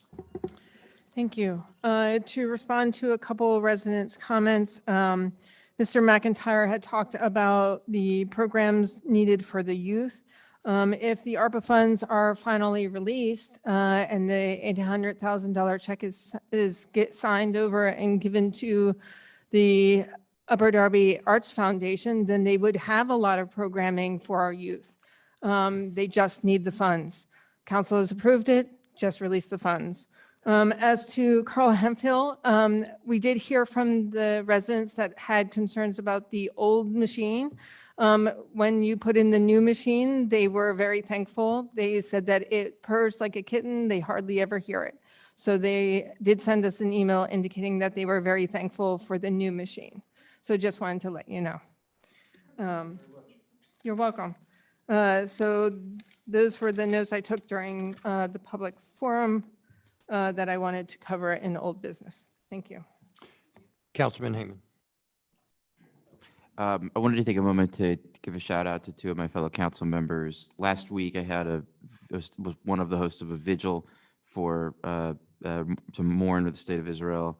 I've got a lot of friends there. I didn't share it on my council capacity, but I did share with council members. This is should not be taken as a criticism. I know all of your hearts were there. So, and if you couldn't make it, but I wanted to give a special shout out to Councilman Tunis and to Councilor Varalia for coming. It meant a real lot to me that you came, and I just wanted to publicly say thank you. Thank you. 10.0, new business. Councilwoman Wentz. Thank you. As per the municipal clerk, Cicchetti has asked me to read this as chair of the finance committee. It's my duty. Members of council, Upper Darby Township, Pennsylvania, this dated October 18th, 2023. Dear members of council, there will be a special meeting of the Upper Darby Township Council on Wednesday evening, November 1st, 2023 at 6 p.m. before the regularly scheduled 7 p.m. meeting for the following purposes. Public hearing for purpose of review of the budget for the fiscal year 2024 for all purposes necessary or incidental thereto. Yours truly, President Burke and Municipal Clerk Giacchetti. So the public hearing, the first public hearing for 2024's budget will be November 1st at 6 PM right here. And then also on new business, I just wanted to say that I was working, I'm also the president of Pennsylvania State CLUE Coalition Labor Union Women, and we are working with Delco Dogs and Helping Paws of Upper Darby to do a fundraiser for them. There are at least 40,000 outdoor cats in Delaware County alone. I think a lot of them, I'd say at least 10 to 15,000 are here in Upper Darby. There's a need to, Helping Paws does a lot of trap, neuter, release. So they trap the cats, they fix them, they get them their shots. If they need medical treatment, they could receive that as well. Ideally, if they're friendly, then they get adopted. But unfortunately, because COVID shut down all the clinics that did that for at least a year, the number of cats there are way too many cats in the system. So all the shelters are overloaded with cats and dogs. So if you are looking to adopt a cat or dog, please reach out to shelters, to rescues. They have them. They are full. There are kittens. There are kittens. This is the longest kitten season ever. So please consider reaching out to them for adoption. Delco Dogs helps with caring for any rescues and strays. Strays are supposed to come through the township, but at certain points in time, our animal control officer relinquishes the dogs to Delco Dogs, and then Delco Dogs pays for the vet treatment that they need. If they have, some dogs are injured, they've been hit by vehicles or a train, or they have mange, or have all kinds of medical needs that they need. So Delco Dogs has been a strong support in this township and throughout the entire county. So if you can help out any of these, there's a post on my council page as well as PA State CLUE, and I've shared it in different groups. Please help out these two organizations. They help Upper Darby directly on animal control, on helping reduce the animals on the street. So thank you very much. Councilman Siddiq. Yes. I have two items to see in a new business, which is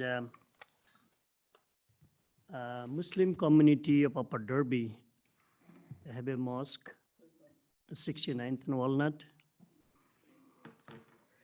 They are asking permission to get a call for the prayer in loudspeaker, which is called Adhan. So the petition will be submitted, and I would like to work with the appropriate subcommittee for the noise ordinance. And second item, if we understand that call for the prayer, like a Muslim prayer 5 times, the Muslim living surrounding, they would like to know what time the prayer is calling for. Yes. You said it's a petition? You can submit the petition, yeah. So we gotta wait until the petition is submitted. Yes. Ms. Taylor. I'm here, don't call my name out. Okay, so let me speak. Let me speak. Councilman Siddiq, I believe you'll just have to fill out a permit. For the permit, Yeah, you'll have to fill out a permit, and it'll go through the proper chain of yeah, that's why I said Mr. Martin. I'll work with Yep. the appropriate Yep. subcommittee and the. Yeah, yeah, you have, that's fine. Okay. And second item, in Bangladesh, Resident, he shouldn't even be speaking. Ms. Taylor, please. No, I'm not. It's not right. He shouldn't even. Ms. Taylor, that's enough. My name. Get him out of here. He's not a resident. Okay. Anything he says should be null and void. Ms. Taylor, that's enough out. I mean it. Ms. Taylor, I'm going to ask, Ms. Taylor, that's enough now. Go ahead, I'm sorry. Councilman Siddiq, finish up. second item, in Bangladeshi community, asking, if they want to file the petition and also get the permit to make the Chestnut Street from Garrett to Glendale Road, I think Glencoe Road, to make it like a Bangladesh way. To submit the they will submit, the committee will submit the proper, whatever need to the We'll submit the- application or, yeah. Yeah, the proper paperwork, Yeah, and it'll proper go through the paperwork administration. Yep, with the state, with the county, and with the township too. just follow correct paperwork. That, listen, it'll, and he'll go through the proper chain and, yeah, go through the process, and then we'll figure it out from there. That's all. Sure, yeah, that's. Thank you. That's all, thank Yep. you. Secretary Phillips first. Go ahead. So I sent this all out to council, but I would like to let everyone else know.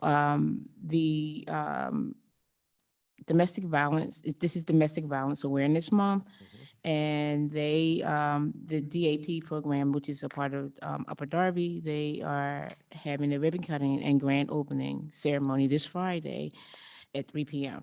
to celebrate the move and renaming of the DAP thrift store. It's Thrift and Thrive, formerly Nana's Attic. They moved to Pilgrim Gardens from Lawrence Park and would love to have everyone to join them for this occasion if your schedule allows. 100% of the proceeds from the thrift shop support the work of the Domestic Abuse Projects of Delaware County. This is one event of many taking place this month for Domestic Violence Awareness Month. Next up is the Survivor and Victims Tribute on Thursday, October 26th at 2 p.m. outside the steps of Delaware County Courthouse. Thank you. Bless you. Thank you, Secretary Phillips. On Friday is at 3 p.m.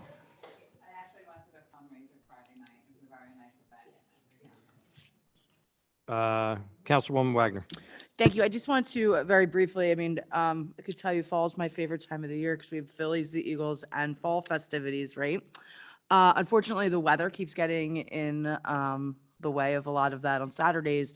So this coming Saturday, the Fern Fest Fall Fest is going to be kind of a mini Fall Fest. They're having live music in all of the restaurants there.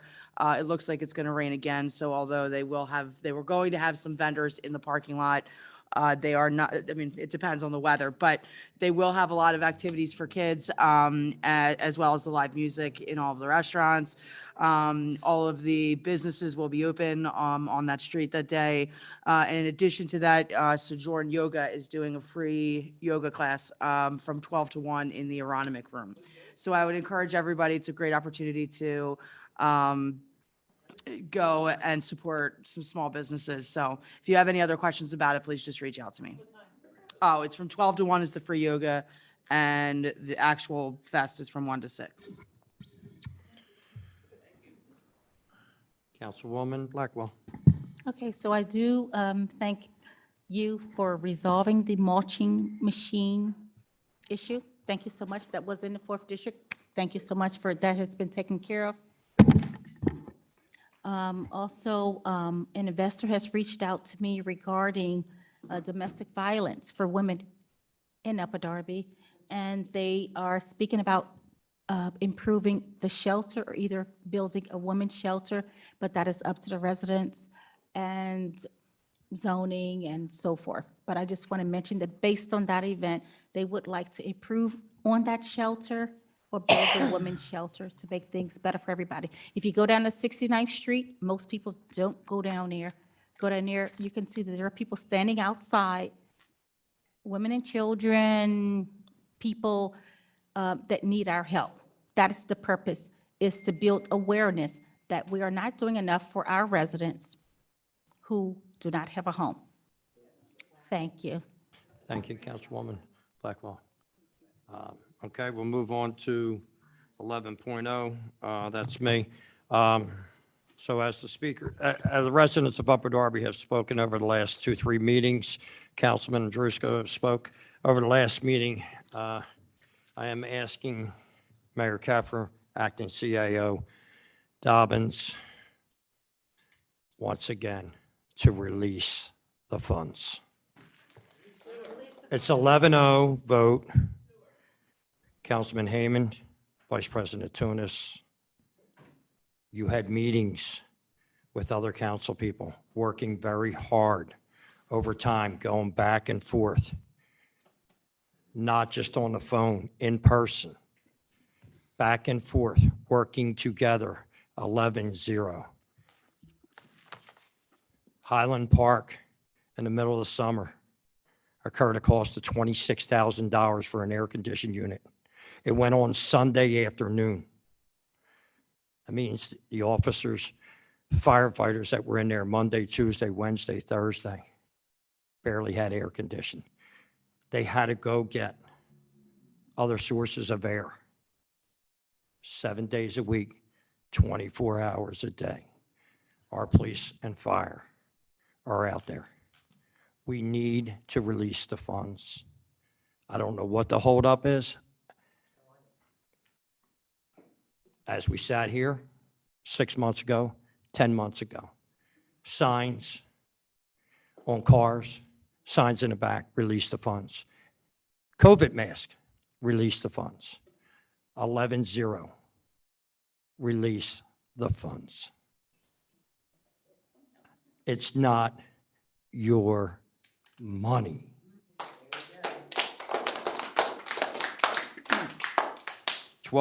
Treasurer's Report. Mr. Heyman. Thank you, Council President Burke. Tonight's report consists of 4 parts, and just to remind everybody, I am speaking about our financial position as of the end of as of September 30th, 2023, the year-to-date numbers. So I'm going to talk about the cash balance report on the current bank accounts utilized by the township, discuss our revenues and expenses, the change in revenues and expenses year-to-date through September 30th, give an update on the real estate collection situation, which is about 60% of our revenue, and then do an ARPA funds summary where I hope to clarify a couple of things, a couple of questions that were asked this evening on the ARPA funds.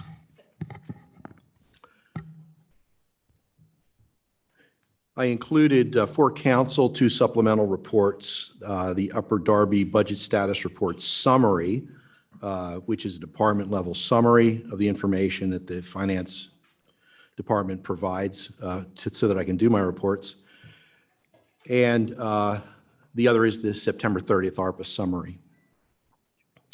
To review the bank accounts, we have in the unrestricted general funds, $35,101,958. In the ARPA funds, cash funds, $29,542,534. Our restricted accounts total $1,632,887. The highway fund holds $3,146,040. The sewer fund, $1,527,921. The payroll accounts, $19,720. And the capital projects, $2,897,203. So the total of all the cash accounts is $73,868,267. The cash balance increase in the unrestricted general fund accounts year to date is $23,443,223, and this is what we have to pay our bills through the remainder of the year. Moving on to our change in revenues and expenses year to date. We've received $76,346,664 in general fund revenues with expenditures of $50,038,423. And that's a $26,308,240 cash flow surplus since the beginning of the year. But again, that's what we're using to pay our bills. So year to date, we've collected about 94.5% of our expected revenues, and we've expended 65.97% of our expense budget. So we have about 34% of the budget left to spend and very little left to collect.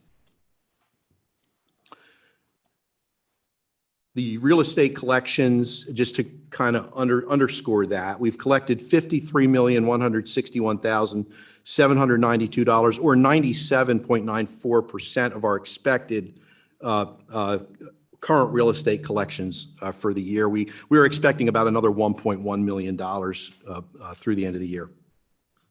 There's nothing unusual about these numbers. It's pretty much how our budget works annually.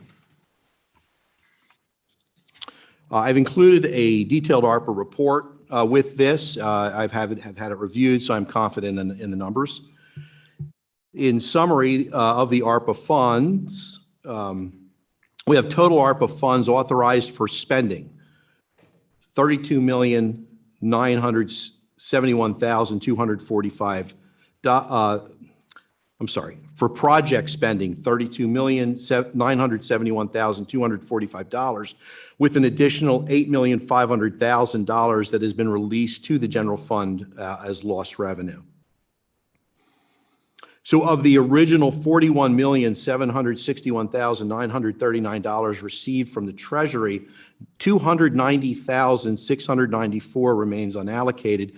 And this is why you're not going to see in the 2024 proposed budget an allocation for lost revenue, because there's nothing to allocate. There's nothing left to allocate. It's all been allocated to capital projects. And with that, I do want to reflect on a brief conversation I had with the gentleman who was here who presented the 5-year plan, the consultant who presented the 5-year plan. And in that, he stated in his presentation that the ratings agencies do not like to see this type of funds, these federal funds, used to pay bills. And so when I asked him after the meeting to confirm that he agreed with me that it would be irresponsible to pull from capital allocations for monies that are allocated for capital projects and use that to pay our bills, he agreed that that would be fiscally irresponsible, and I just want to make sure that's known. So the total bank interest earned on the ARPA accounts year to date is $1,219,378. So what you're seeing on the $2.5 million number in the proposed budget is the additional interest that's expected to be earned that the Finance Department calculated that we should earn next year. That's where the $2.5 million comes from. And again, this is unrestricted money for the general fund. This does not need to be authorized by council. It's just being held right now. It is segregated, as Diane said, in its own money, so we know where it is. All right. I think that concludes my remarks. Thank you, Treasurer Hayman. Can I get a motion to approve Treasurer I'd like to Hayman? make a motion to approve Treasurer Hayman's report. Yeah, first and second, all in favor? Aye. Aye. Any nays? No. 10-1, thank you. 13.0, Committee Report, Public Safety Committee. Councilwoman Farrelly, look at this, introduction Yes, of right? ordinance 3117. So before I ask the solicitor to read the ordinance, I want to thank Councilman Tunis for working on this ordinance with me. Over a year, it's been a long time coming. Also Superintendent Bernhardt, Captain Anthony Vaughn, Chief Boyce, and Deputy Chief Bill Norris, and along with Councilwoman Wentz for doing a big part of it with street. So solicitor, if you can give us read the ordinance, please. No, because you know, it's been in there, it was read last time, so it was just one little section that needed to be. Yeah. So we Solicitor worked Marcini. hard. Yes. Way too much paper. I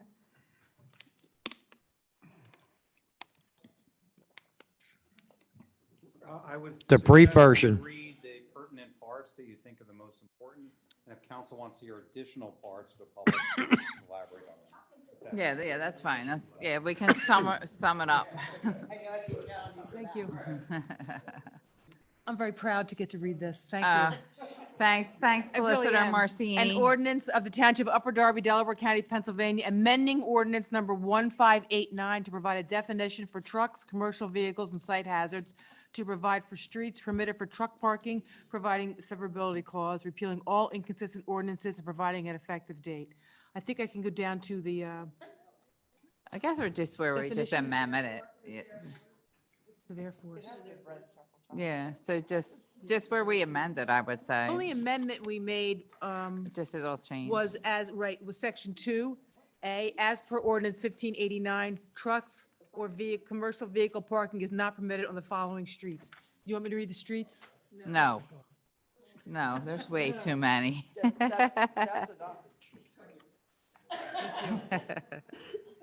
I make a motion to approve. To introduce and advertise. It's a motion to introduce and advertise. We got a first and second motion to have, thank you. Introduce and advertise. Move to Party, I advertise. was talking to President Burke and just understanding council's, just so What? we understand council's intent. Do we want to put this on for advertisement on the 1st or the 15th? The first. Oh, okay. Put it on the first then. All right. Let's get it done. All right. All in favor? Aye. Nays? Okay. Thank you, Solicitor Marcini and everybody that worked on it. 14.0, Solicitor's Report. I know Solicitor Marcini's been working hard on quite a few things that we'll be looking forward over the next month. That's all I got to say. Solicitor Kilkenny? No, that's all I have. I know I've been talking to you, President Burke and Ms. Marcini about it. Wanted to see, did council have any specific questions from our office? No, well, you know the question I asked. Well, you About the smoke shop. Oh, go ahead.